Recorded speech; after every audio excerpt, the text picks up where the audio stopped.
Good evening. This is Pastor Barbara, aka Preacher with Parrots. Today is May the 13th, 2015. We are in our Wednesday night live Bible study in ivlog.tv/user/Preacher with Parrots. And we're studying about our third or fourth lesson in the divided kingdom. Wednesday night is our Old Testament day. On Sunday morning, we teach a variety of things. It so happens right now that we're in a discussion of what is sin. And probably we'll have 2, maybe 3 more lessons on Sunday morning for that, and we'll go to another theme. On Sunday night, we're in the New Testament, and we happen to be in the book of Acts. We are where Paul is in the city of Jerusalem, not being treated so well at the moment. About chapter 21, 22 in the book of Acts, before he goes to Rome, and pretty soon we'll have him before Felix and Festus and giving his testimony in Rome. We are studying the divided kingdom, and I don't have it in the exact order yet that I want it. Let me explain why this is a difficult thing to teach. If you'll notice, the Bible says chronological Bible. There's another one over there that says chronological Bible. There's a book here that was written by me 40 or 50 years ago that says chronological history of the Old Testament. Chronological means the order in which the events happen. When you open your Bible, if you're opening a Protestant Bible or the Torah, you will come to Genesis first, and then Exodus, and then Leviticus, and then Numbers, and those are all books of history. After the books of history, you'll come to some books of poetry or literature. Poetry, literature, stories, songs. After that, you'll come to some books that give us prophecy. If it's a long written prophecy, it'll be called major prophets. If it's short, 4, 5, 6, 7 chapters, it'll be minor prophecy. Then you go to a period of, in the Protestant Bible, 400 years when nothing was written. There are a few deuterocanonical books in the Catholic Bible, and then you go into the New Testament. You go to the New Testament, you go first to the Gospels. Basically, the first 4 say more or less the same thing, but they say them, each person, as they wrote the book. When you're studying chronologically, it means you're going to take the events in which they happen. We happen to have studied the fall of angels out of heaven before we studied Adam and Eve, because the angels rebelled in heaven and were cast out of heaven, came on earth. One of them, the head of them, Lucifer, was there in the Garden of Eden to tempt Adam and Eve. So that's not the order in which they appear. There are 3 major prophets whose books you will find pretty much in the middle of the Bible, who tell us the events of the angels being kicked out of heaven. But since that's one of the first things that happened, that's the first thing we study. A little bit difficult in what we're studying now, because the part of history we're talking about now has to do with a time in Israel's history when Israel was divided into 2 portions. There was a time in history known as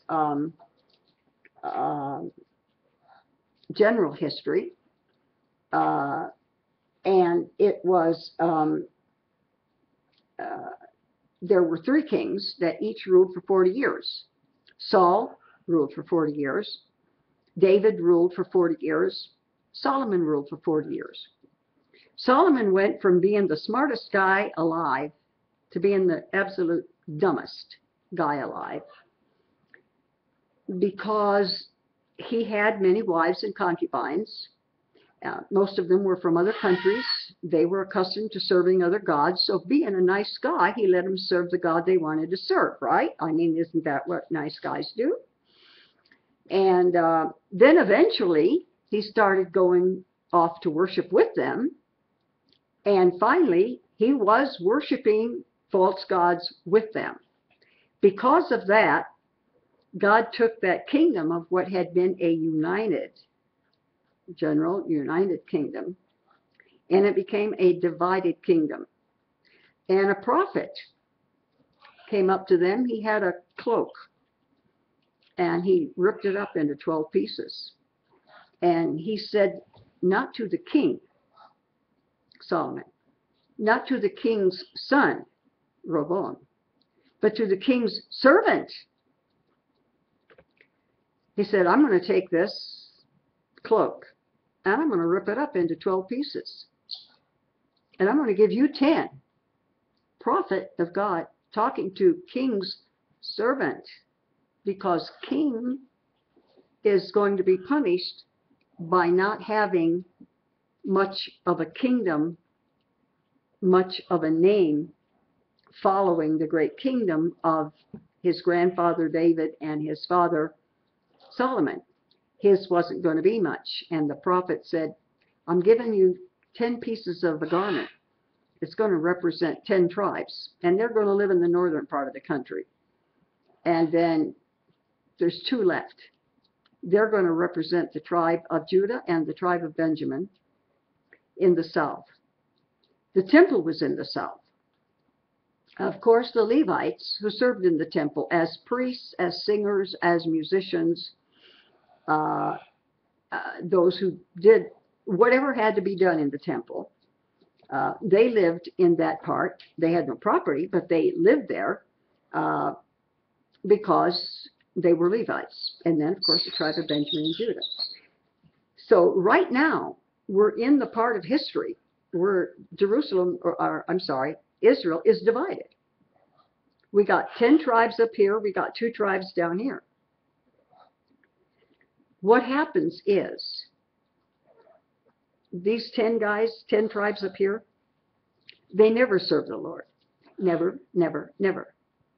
They never have. They have 20 kings. They never have a king that serves God. Therefore, you know, when you're leaders, whether it's daddy doesn't serve the Lord, how likely is it the kids will? President of the country doesn't serve the Lord, how likely is it going to be that all the people are going to run to church every Sunday? When you have a leader that serves God, it's likely that the people are going to follow. When you have a leader that doesn't, or even worse, a leader that serves false gods, no way the people are going to serve God. So right now, for a couple hundred years, more or less, we're in a period of time when Israel is divided into 2. 10 tribes up here, 2 here. Up here, they never serve God. Down here, sometimes they do, sometimes they don't. Sometimes they do part of the time, but not all the time. And God always told his people, look, you do what you're going to do.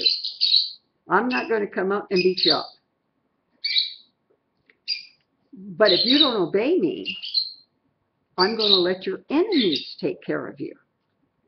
That happened all through the Old Testament. It happens in our lives now. People will say, well, why did God let this happen to me? Why did God let that happen? Listen, we do things happen. Everything we do has a consequence, for good, for bad, whatever. We do something, prepare for the consequence, good or bad. They had consequences. Up here, never served God. After a few years,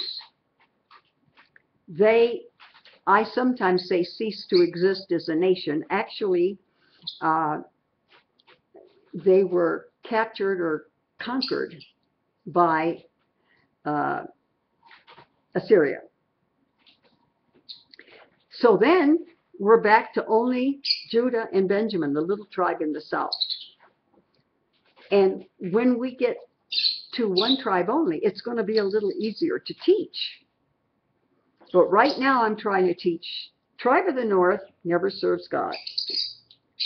Tribe of the south, sometimes they do, sometimes they don't. God sends prophets. He sends to the tribe of the north. Well, he sends Elijah. He sends Elisha. We may even, I don't think so. I got a little late start tonight. We probably won't get to Elisha tonight, maybe not even Elijah, but we will by next week.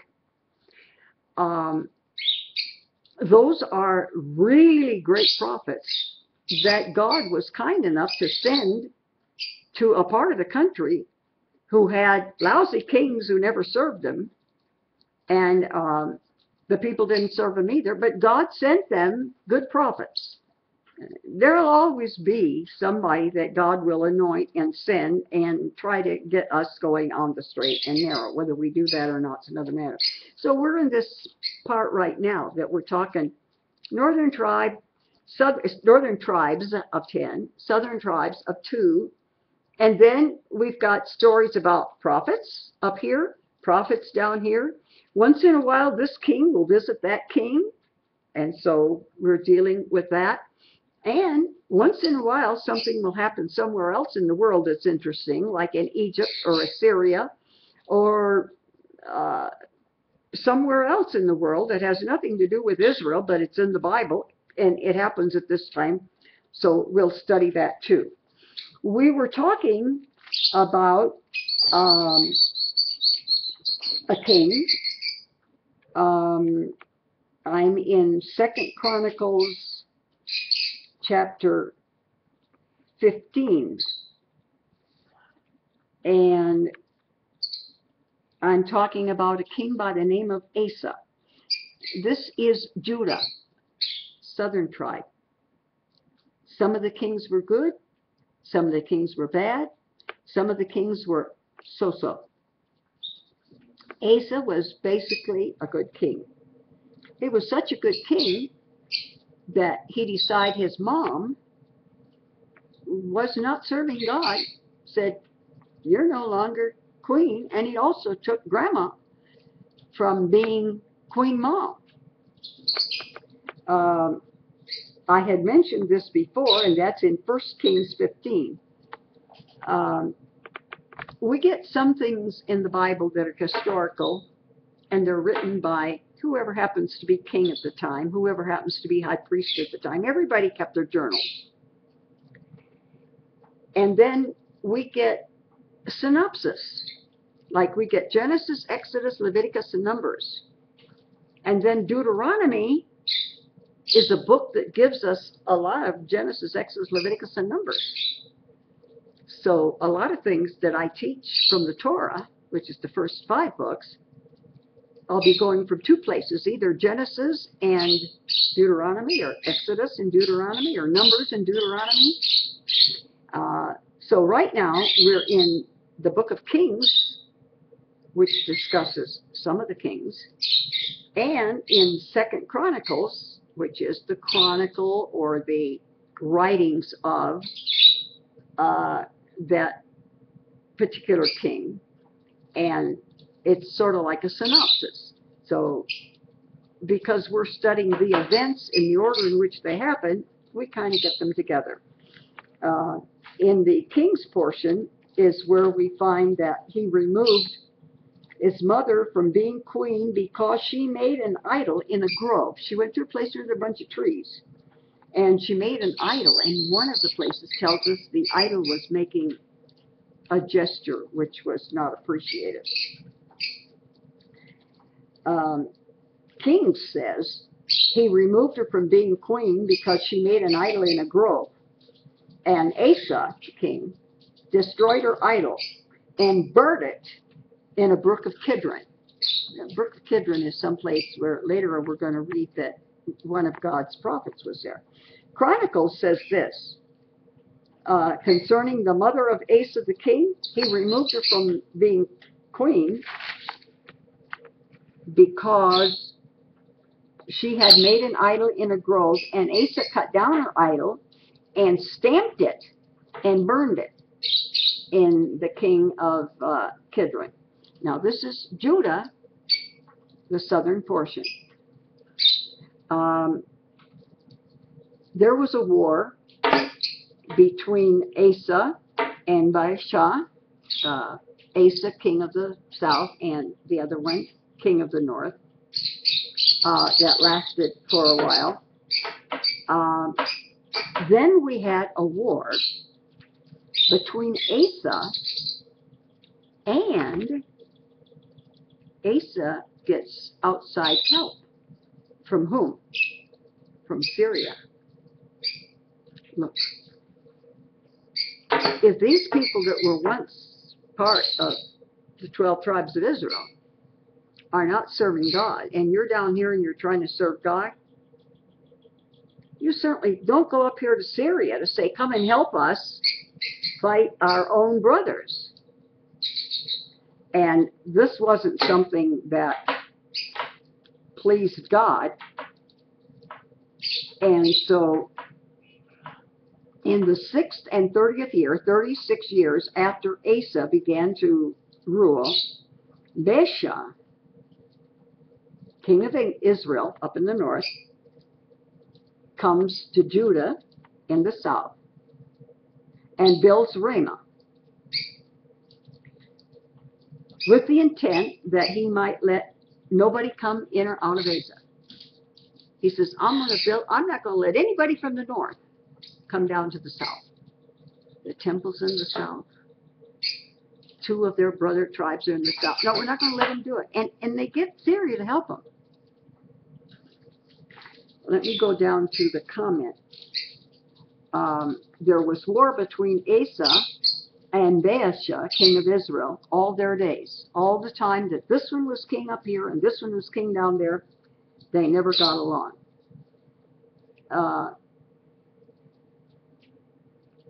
There was a prophet by the name of Jehu.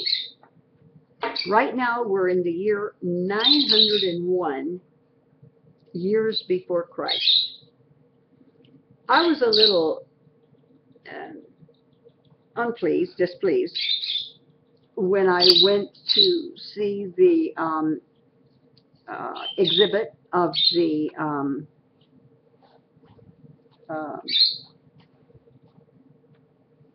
Dead Sea Scrolls, and went into a store where you can buy things,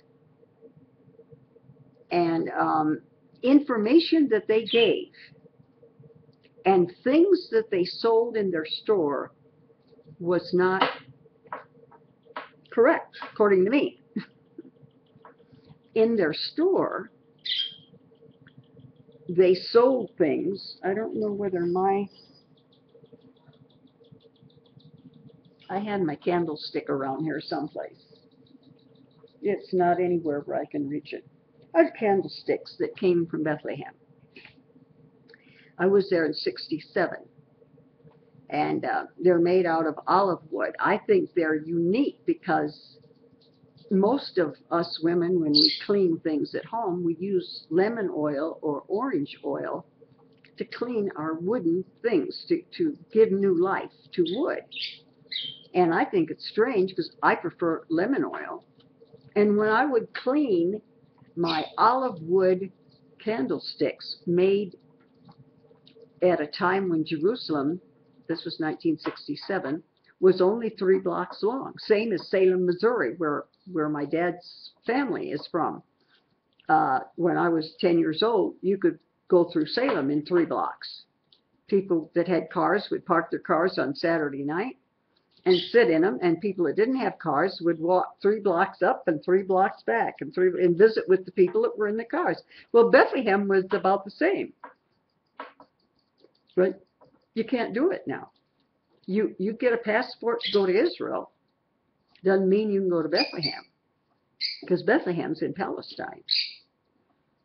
And I had a friend that about 12 years ago was going to go to Israel, and so I was telling him, be sure to do this, be sure to do the other. He came back and he said, no, I didn't go to Bethlehem. I didn't get to see where Jesus was born, because it's not in Israel. In the store, next to the exhibit, they say, you know, buy these things made by Jews in Bethlehem. don't think you go to Bethlehem, you're going to find very many Jews. You will in Jerusalem, you will in other places, but Bethlehem is in Palestine. I thought it was a slight representation. Something else that I think, well, not really a misrepresentation, but I think it's a misunderstanding of history. You know, years ago, just like I said, we are 901 year BC. That means what I'm going to tell you now that happened next, which is the prophecy of Jehu, the prophet. That happened 901 years before the birth of Christ. That's BC. I think I mentioned this last year. Or, I'm sorry, last week when the subject came up. And if it was after Christ, it was in Latin, but the letters were AD, and it meant after the birth of Christ. So any time frame you wanted to discuss with anybody, oh, this was 4,000 years BC, before Christ. This was 901 years before Christ. Jesus' death on the cross was 33 years after Christ. But now it's CE. And what we used to call before Christ is now called before Common Era and after Common Era. Well, what is the Common Era that they're talking about? The birth of Jesus. For years, and years, everything was measured as to whether it was before or after the birth of Christ. Now it has to do with Common Era. As somebody who's a friend of mine on Facebook commented about last Sunday morning's message, which had to do with the what is going on? Last Sunday's message had to do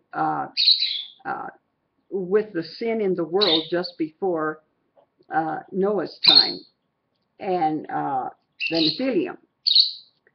And he was very blessed, he said, and very delighted to get some of that teaching from way back then. And if you are interested in it, go see it on YouTube. And it discusses some of the book of Enoch, which is a legitimate book. It's not a book in the Bible. And the book of Jude in the New Testament mentions it and mentions Enoch. But it's now being called Common Era. Before the Common Era, in other words, before the birth of Christ and after the birth of Christ, which they call Common Era. All right, 901 years before the birth of Christ. Now you all know that there's first a 4-year problem with the calendar, and now a possible 1 or 2 year problem with the calendar. If you haven't heard me talk about it, so that I won't say anything in the future that will confuse you, just let me explain it real quick. The calendar basically was from the birth of Christ, the moment that Jesus was born, or that it was calculated that he was born, either before or after that moment. About the time of Pope Gregory, there was an error found in the calendar. There was no printing press. There were different kinds of calendars. You've heard of the Mayan calendar. There's the Hebrew calendar. We're in the year 5000 something. The Hebrew calendar does not have 12 months in it. And then there's the Gregorian calendar that we have. So because of all of these differences, it was easier to say everybody, okay, subtract 4 years on your calendar. We won't try to make everybody in the world rewrite their whole history and put a year next to it. Just put 4 years, and that'll take care of it. In order to make that happen, Christ had to have been born 4 years before Christ, because we took the calendar and moved it over. It sounds silly, but if you think about it, it makes sense. And it was good sense in that time. The whole world wasn't trying to figure out how they were going to change their calendar. And then anytime you make changes, you're going to make mistakes, and it seemed to be a good thing. More recently, it was discovered the exact time that Herod died. And, you know, the angel warned Joseph in a dream right after the wise men, and Jesus was about 1.5 years old when the wise men came all the way from Persia and Egypt to see Christ. They weren't there in the manger. You understand that, right? Kings came from 1,000 miles away, probably walking or with camels. You don't do that in the period of time. Now, the angels that were in a field between 1/4 and 1/2 mile away, yeah, in a few minutes, they got to the manger. And there were angels above the manger. But there were no kings coming from the far east until later. When they came, why do you think that Herod said, kill all the babies under 2 years? If Jesus was born last night, just kill all newborns. Think about it. That's why Herod approximated that if he killed all babies 2 years and younger, he would kill the king of the Jews and secure his throne. We find, as we study these kings, people killing off their children, their brothers, their competition. That's how you get a seat on the throne, is you kill off anybody else that might get that seat on the throne, do away with them, and you got a better chance of being king. And when they came and they asked him, where is he? He called his own wise men and he says, where is he? Wise men in those days knew science, they knew history, they knew languages, they even knew black magic. And so what did they do? They checked out the Old Testament. And they told Herod, well, it says he's going to be born in Bethlehem. So that's where he knew where to tell him to go. We'll go to Bethlehem because that's where our wise men say. Well, before the king could find that out and kill Jesus, the same angel that told Joseph to marry his wife Mary, told him to escape into Egypt until the death of the children was over. So Jesus was pretty close to 4 years old when he came back.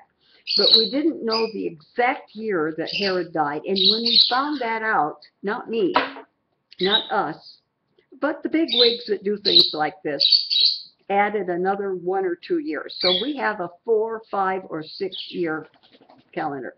But that's the last I'm going to say on that. I'm not going to mention it every time I mention a year again. So we are about 901 years now before the birth of Christ, give or take 4, 5, or 6 years. You understand? Okay. The word of the Lord came to Jehu, the son of Hanani, against Baasha, saying, for as much as I exalted thee out of the dust, and made thee prince over my people Israel, thou hast walked in the way of Jeroboam, thou hast made my people Israel to sin. So a prophet from the Lord by the name of Jehu comes to Baasha, who happens to be king of the northern part, Israel. And he says, You made my people sin to provoke me to anger with their sins. You made them sin by your example and so forth. And I don't like that. Behold, I will take away the posterity of Baasha. There's not going to be Baasha the second, Baasha the third, Baasha the fourth generation, 10 generations down. You remember that a few months ago, I became friends via email with the great, great, great, great, great, great grandson of Franz Gruber, who wrote Silent Night. I have friends that live in Hollywood that heard I was going to be speaking something about the story of Silent Night, and they knew this young man, and so they wrote to me and sent him the email, and we've gotten together. They want to come up and see me, and I don't know whether they're called together, but this great, great, great, great, great, great grandson is going to come up to Lake Arrowhead, and we're going to film some programs. People like to think they're going to have posterity. That's why in the Old Testament we had the law of the near kinsman, where if a man died and didn't have a son to carry on his name, you can have all the girls you want to. They're not going to carry on your name. But if a man died and didn't have a son to carry on his name, his brother or nearest kinsman, person with the nearest DNA to him, was to give a male child to his wife. It would be the biological child of a brother, probably a brother, but it would be the legal heir of the dead man, and it would legally carry on his posterity. It's something people want to do. Some people get very upset. I used to give piano lessons to a family that had 5 girls, and they kept trying because they wanted a man that would, they wanted a boy. I mean, what if the boy doesn't get married? What if he's not fertile? No. Give me a boy, and we will carry on my name. So he says to the king, okay, because you caused Israel to sin, I'm not going to name you any boys.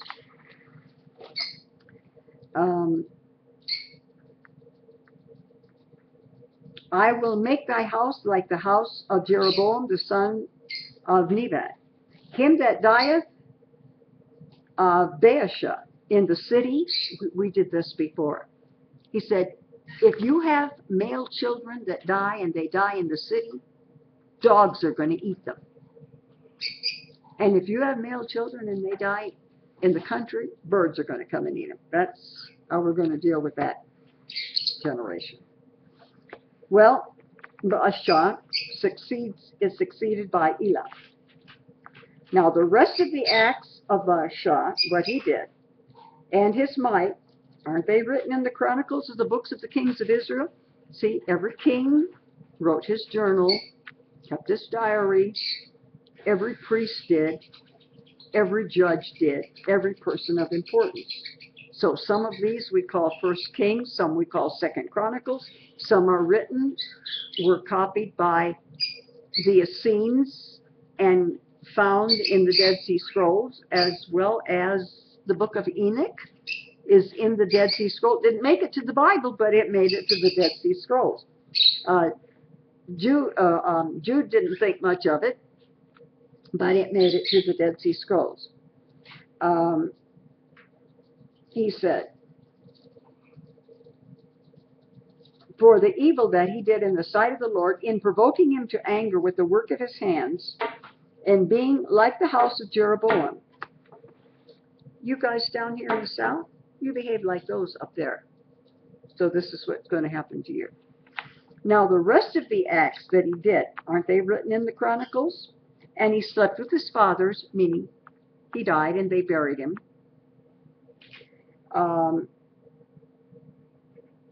And his son reigned in his stead. At the same time that this is happening, 901 years before the birth of Christ. Over here in Judah, the south, the one where the temple was, at that time, Hanani, a seer, S-E-E-R, somebody that sees something, a seer, another name for a prophet, or a person who sees or knows the future, came to Asa, the king of Judah. Now, Asa was basically a good king. He had foot problems, and the Lord was unhappy with him because he went to doctors looking to how to cure his feet instead of asking God how to cure his feet. But in general, he was a pretty good king. Well, in fact, I should have kept reading instead of making comments. Because thou hast relied on the king of Syria and not relied on the Lord. See, when the north was fighting the south relies on Syria. Come and help us fight against our brothers. He said, what are you relying on? What are you relying on, heathen? Non-Israel, non-children of God. You're supposed to be God's children, especially you in the south where the temple is. When you need something, what are you running off to a country because it's a strong country? How about running off to God because he's a strong God? And that provoked his anger. And he said, you made him like the house of Jeroboam, which was the first king of the northern group. Then, now it was a seer, a viewer, a prophet, a knower of future things, who told Asa that he should not have relied on the king of Syria. And that made Asa mad. Did you ever have a preacher make you mad? Did you ever say, he's preaching too tough, or I don't believe all that garbage? Well, he got upset with the prophet. And he said, we're not the Ethiopians and the Lubians, a huge host with a lot of chariots and horsemen. Yet you did not rely on the Lord. For in the eyes of the Lord go to and fro over the whole earth, looking to see what he's going to see. And you did foolishly. Therefore, you're going to have wars. You want to fight? You want Syria to help you? Okay, you love fighting? Fight. Don't ask me for stuff. Go fight for it. Then Asa was wroth with the seer. He was mad at the prophet. Don't come down on me telling me God's mad at this. Don't come down on me. Okay. And Asa oppressed some of the people at the same time. Still in the south now, you get a little bit of this 2-hour-old coffee. The cream didn't even rise to the top. It's so cold. But it's wet. And that's what I needed it for. Here's a fellow that was king for all of 2 years. This is in the north. We're not talking about the 2 tribes in the south, not in the south now. We're talking about the 10 in the north. In the 26th year of Asa, the king who didn't like the prophet for telling him he shouldn't have been relying on Syria, he should be relying on God. He'd been king for 26 years. And the rest of the acts of Elah that he did, they're written in the books of the Chronicles.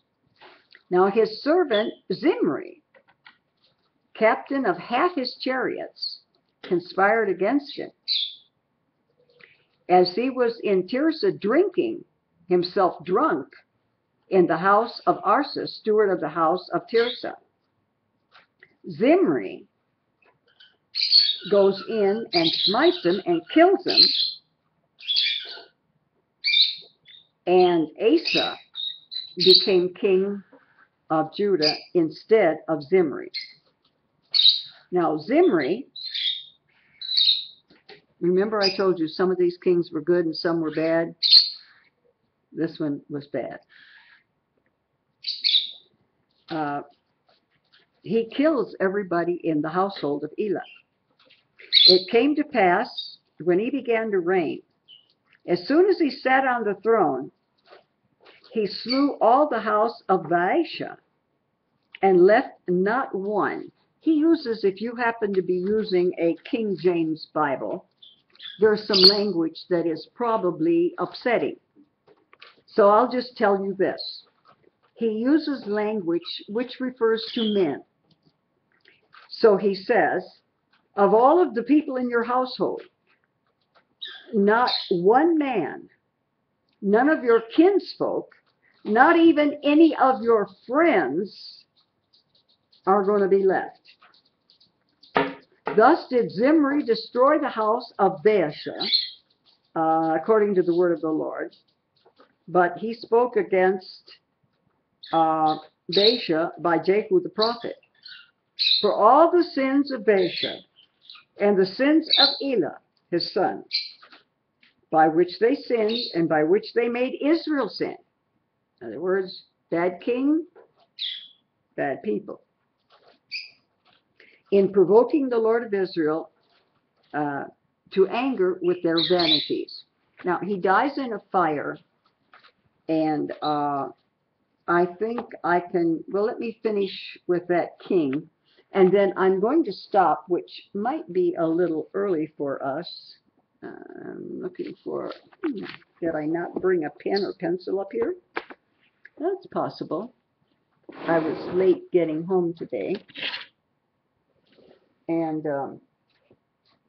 got these guys out, and changed the water in my fighting fish, because one of them looked like he wasn't going to make it if I didn't.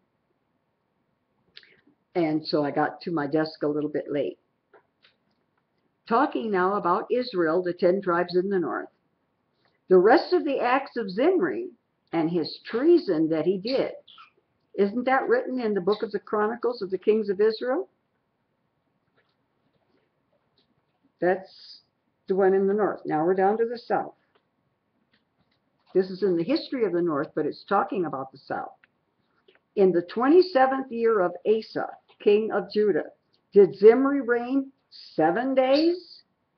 And the people were encamped against Gibbethon, which belongs to the Philistines. Philistines is where the Gaza,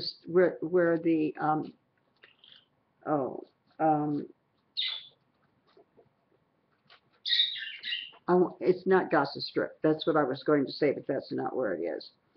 Over by the Mediterranean.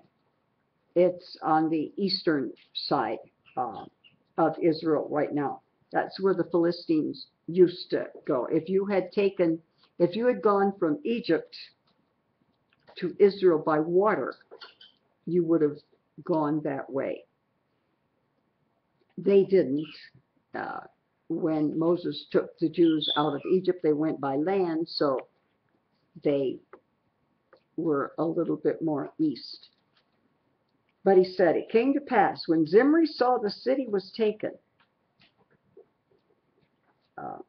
then he went to the palace of the king's house, and he burnt the king's house with fire, and died.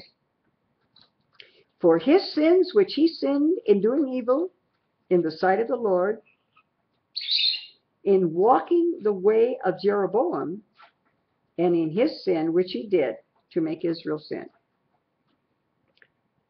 So he's being accused of being the kind of king that Jeroboam was. Jeroboam was the first king of the northern part. Who do we know him as when we first hear of him? King Solomon's servant. He's the one that the seer, the prophet, said, I'm going to rip this garment in 12 parts and give you 10. That was Jeroboam. The king's son became king of the southern two tribes. Jeroboam becomes king of the northern ones. And they fight. Now, Israel and Judah don't always fight. A couple of times they even try to be friendly. And one time they got together against somebody else. But they didn't always fight. But in the beginning they did. And he accused him of being as bad spiritually as Jeroboam was. Just wondering, you know, if I give you a little bit more, it will bring us to Ahab. And that's probably a good stopping off place. I have time to do it. We're 46 minutes into our video. It's a good stopping off place because Ahab is one bad dude. He's over the king of the north. You might have heard his name, but I know you know his wife's name, Jezebel. And one of the first things they do as king and queen is to try to kill all the prophets. So let me read a couple more verses and bring us up to Ahab. And I'll begin with him next week. Omri, after the fire now, is going to be king for 12 years, and he's very bad.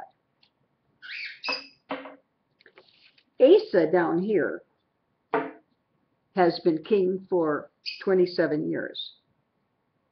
But Omri becomes king up here.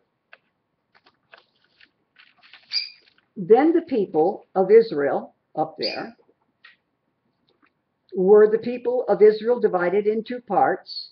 Half the people followed Tibni, the son of Ginath, to make him king, and half followed Omri. Now we're talking about the 10 tribes in the north. It's at this same time, I can't give you two histories at the same time with one mouth, okay? But at the same time that what I'm about to say is going on up here,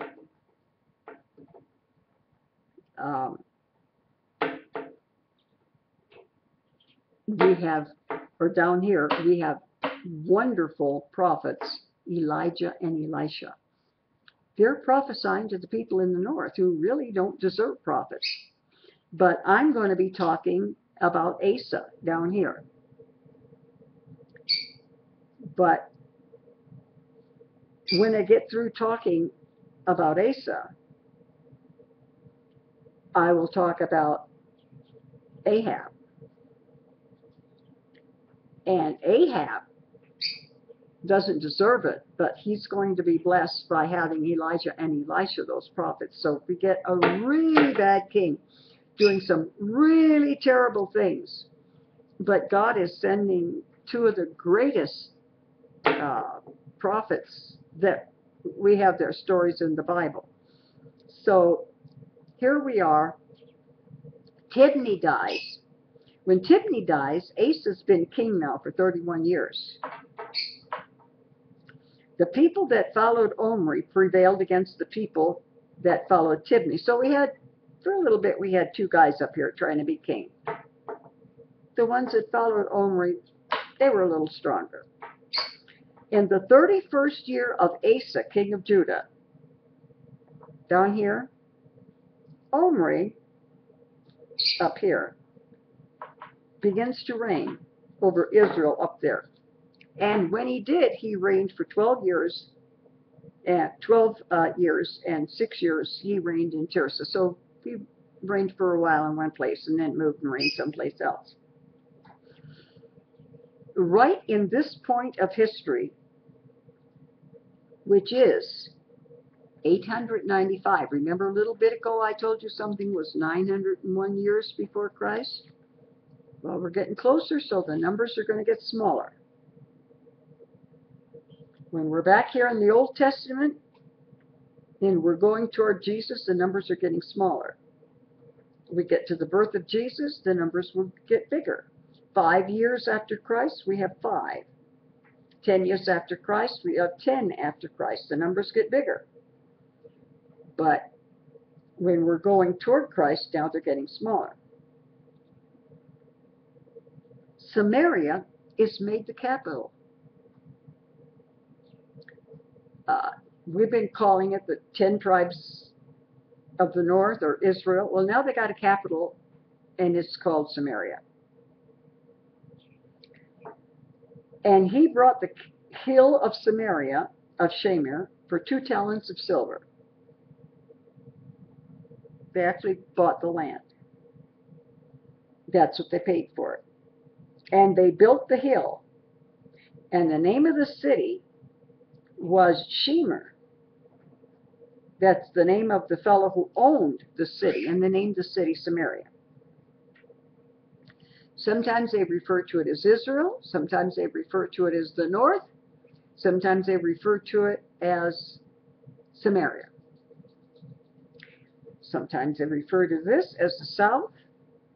Sometimes as Judah, because that was the capital, and sometimes as the 2 tribes. Omri did evil in the eyes of the Lord. He did worse than everybody before him. Take all the kings, the bad kings before him, regardless of how bad they were, he was worse. And he walked in the way of Jeroboam, son of Nebat. Who's Jeroboam again? Who is he worse than? King Solomon's servant.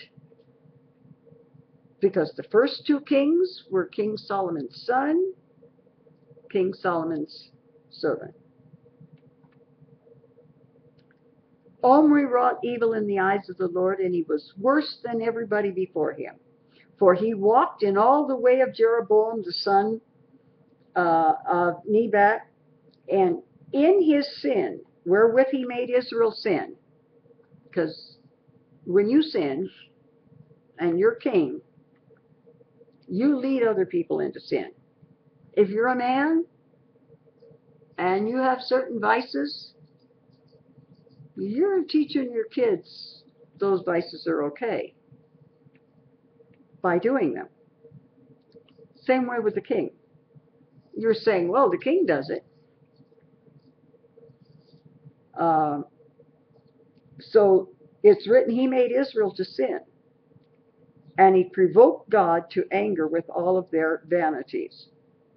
Now, Ahab begins to reign with Omri. There's a short period of time, when Ahab, Jezebel's nasty husband, does all kinds of atrocities. It's during that time that Jezebel tries to kill all the prophets. It's during that time that we have some of the greatest miracles in the Bible. Next week, it's been mentioned before, and I will just breeze over it quickly because you all know the story of Elijah calling down fire on Mount Carmel. You know the story of God bringing ravens, meat, and water in a brook for Elijah, so he'd have water and something to eat.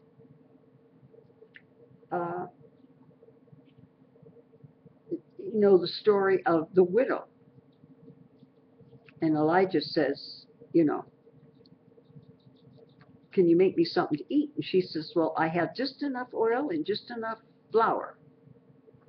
to make a couple biscuits for me and my son. We're going to eat and then we're going to die because that's going to be our last meal. And he says, yeah, but feed me first. They feed the prophet first.